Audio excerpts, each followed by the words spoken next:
Bonjour, dans l'actualité de ce vendredi 18 mars, on débute avec ce procès très attendu.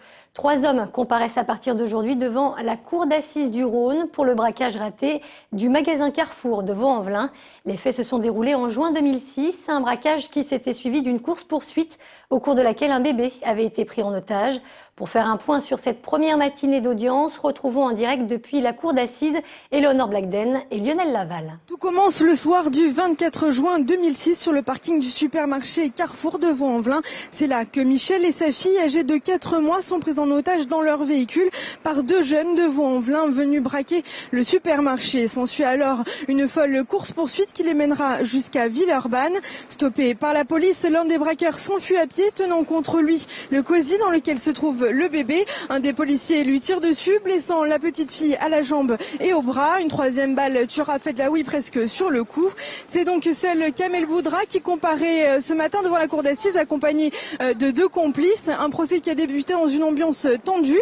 S'il s'agit du procès des braqueurs, les policiers constitués partie civile sont eux aussi pointés du doigt par la défense et par les parents de la victime qui attendent notamment des explications lors de ce procès. À ce propos, on écoute tout de suite l'avocat du couple, maître Jean-François Barre. Pourquoi à un moment donné aucun élément n'a pu être pris en compte vis-à-vis de la situation de leur jeune fille à l'intérieur du véhicule? Pourquoi les braqueurs, eux, ont décidé d'agir avec autant de violence? Et pourquoi la police n'a pas été, pour tout l'ensemble des équipages, informée de la présence de la petite fille au sein du véhicule? Il y a beaucoup d'interrogations pour mes clients et avec une espérance qui est, vis-à-vis de ce procès, que ces interrogations soient levées. Et je précise que ce procès doit durer 1 semaine. Le verdict est donc attendu vendredi prochain. Opération délicate ce matin du côté du pont Lafayette. Des démineurs ont extrait une bombe datant de la Seconde Guerre mondiale. L'engin de près de 50 kilos a été découvert il y a quelques jours par des plongeurs, des pompiers, lors d'un exercice. Une bombe sans détonateur qui aurait été enfouie à cet endroit par les Allemands.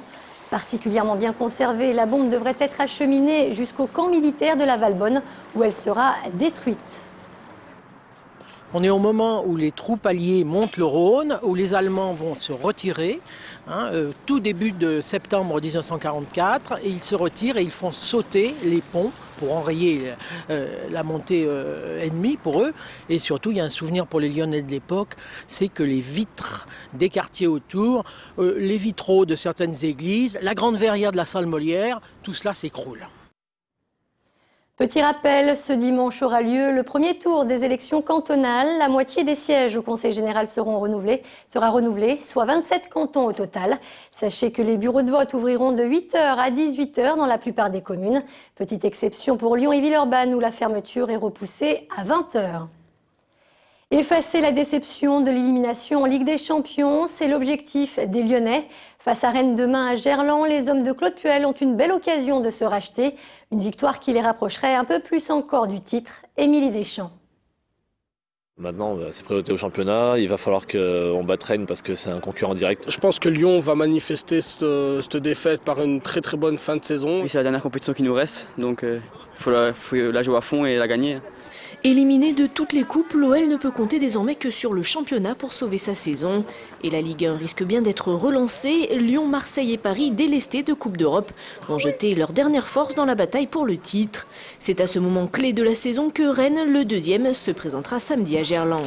Il y a ce match, je dirais, de Rennes qui est, c'est vrai, un petit peu charnière, juste avant une période internationale, juste après une élimination, donc qui est très costaud à appréhender. Pas le temps de s'apitoyer donc sur la cuisante défaite à Madrid. L'OL doit se remobiliser rapidement et poursuivre sa bonne série en championnat pour conserver toutes ses chances. Il est préférable de jouer une grosse équipe de notre championnat derrière un match de Ligue des Champions, surtout après un revers où je pense qu'on a envie de rattraper tout ça, on a envie déjà de regoûter à la victoire. Et on n'a pas envie que ça traîne. En cas de victoire face à Rennes, l'OL actuel 3e de Ligue 1 reviendrait à égalité de points avec son adversaire. À 11 matchs de la fin de saison et alors que Marseille reçoit Paris dimanche, les cartes du championnat pourraient bien être redistribuées dès ce week-end. Drapeau sur les bus lyonnais, embouteillage du côté d'Eurexpo. Pas de doute, la foire de Lyon vient d'ouvrir ses portes. Plus d'1 millier d'exposants se sont donné rendez-vous cette année. Une 93e édition qui a décidé de consacrer une grande exposition aux découvertes spatiales. Son nom, un œil sur le cosmos. La foire de Lyon, c'est jusqu'au 28 mars à Eurexpo. Avant de se quitter, je vous rappelle qu'à 17h58 précise, vous pourrez retrouver l'émission musicale Poumtchak. Arnaud Fora reçoit cette semaine Evelyne Gallet. À 18h05, ce sera Andy Lemag. Quant à moi, j'aurai le plaisir de vous retrouver à 17h pour le 3 minutes chrono. Excellent après-midi sur TLM.